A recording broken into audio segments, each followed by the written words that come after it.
I used to work night shifts in a hospital in rural Pennsylvania, and to avoid the hour-long commute, I rented a small, cheap, one-bedroom house close to the facility.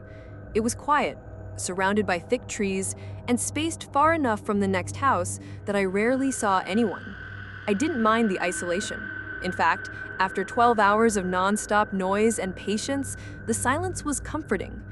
One morning, after a particularly exhausting shift, I got home around 8 a.m., locked the door behind me, and collapsed into bed. I always triple-check the doors and windows, a habit I picked up after a few thefts in my old neighborhood. I wasn't paranoid, just careful.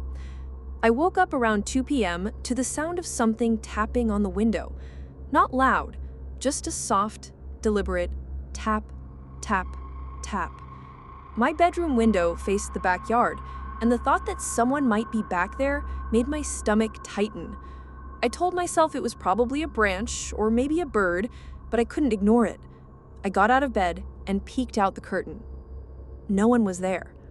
Still uneasy, I walked through the house, checking every door and window again. All locked. Everything looked exactly as I had left it. I even went into the backyard, squinting into the tree line, but it was just wind and silence.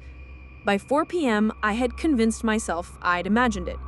Maybe I hadn't even been fully awake. I made some dinner, watched TV, and by 6:30, I had to get ready for another night shift. As I was heading out the front door, I noticed something strange. The small garden gnome by the steps was gone. I hadn't touched it since moving in. It was stupid, but I stood there staring at the empty spot for a long minute, trying to process whether someone had actually been in my yard. That whole night at the hospital, I couldn't shake the feeling. I kept thinking about the tapping, the missing gnome. It didn't make sense. When I got back home the next morning, nothing seemed out of place, until I opened the fridge and saw that the milk I had bought 2 days ago was gone. Just not there anymore. The bottle had been nearly full. I stared at the shelf for a long time, like maybe it would reappear if I looked hard enough. I live alone. No one has a key, and I hadn't touched it. That day, I barely slept. Every sound made me jump. I checked all the closets, under the bed, even the attic crawl space. Nothing. By the time I left for work, I was beginning to feel like I was losing my mind. Then came the night I'll never forget. It was around 1:30 a.m.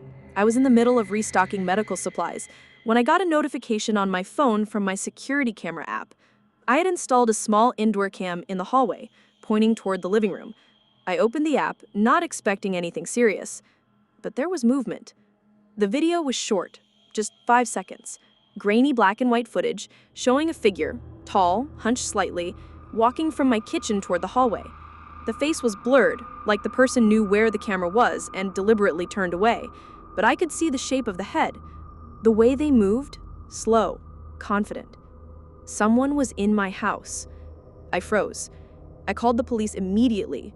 They said they'd send someone over, but I had to wait until my shift ended before I could go home. Those last 6 hours felt like a lifetime. When I finally got there, 2 officers were already waiting outside. They said the house was clear. Every door and window was locked from the inside. No sign of forced entry. Nothing had been stolen. But someone had definitely been inside. That day, I barely slept. I sat up on the couch holding a kitchen knife, just waiting. By 7 p.m., I was exhausted and terrified, but I had to go to work.